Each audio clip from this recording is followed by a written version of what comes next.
I want to talk a little bit about police brutality. I specifically want to talk about police brutality in Israel and how it relates to us here in the United States. So there are reports, I think Vice has one, and there's a couple other outlets that have as well. Israeli police and Israeli military train United States police departments. So everything that happens over there that we don't have issues with, that we don't raise an alarm about, comes back here, right? And by the way, this isn't just true for Israel. This is true for all sorts of things, right?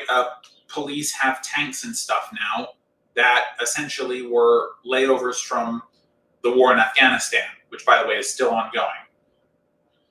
So, and then these people who we give money and weapons to come back and train our police, and they act brutally towards the people they're assigned to police. So it's not really surprising that the police act brutally towards us here in the United States.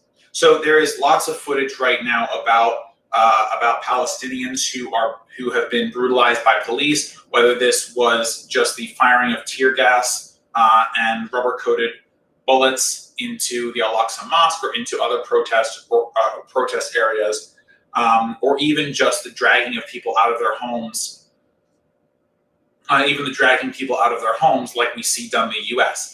The reason that the scenes in Israel look so familiar to us on the left here is because if you've been paying attention to the way that police violence unfolds in the United States, it is very similar to the way that police violence unfolds in Israel. And the reason is because they're training our cops.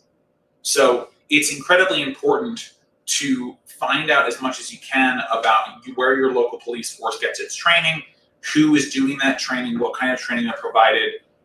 You know, in theory, good people go into the police forces, both here and in Israel. But the truth is, the brutality that is taught in these training programs, it makes people into monsters. And I really don't say that lightly. You know, I've known cops in my life, and they seemed like good people, and I'm sure they were good to their families and their circles of friends and things. And I don't want to take that away from them. But when you're on the job, when you have a badge and a gun, when you're told you have the authority over people's life and death, and you don't have the type of restraint that we would expect from police, and you see instead brutality, whatever goodness that you spread to you and yours at home is nullified. It's not, you don't get to have that moral, you don't get to have moral clarity there. And if you don't have, you know, some form of cognitive dissonance to see the types of behaviors that you're perpetuating on different groups of people, then I don't really know what to tell you, right? Police brutality is wrong in any situation.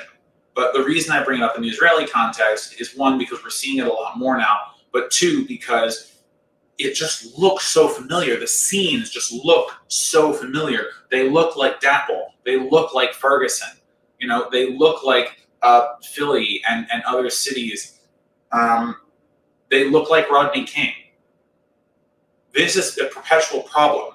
We can help stop police brutality by changing the way that our police officers are changed. There's also other things that we can do to make sure that our police are held responsible for when they do things wrong. But for now, we should consider that we are allowing a foreign power who brutalizes people within its borders to teach the people who brutalize us within our borders.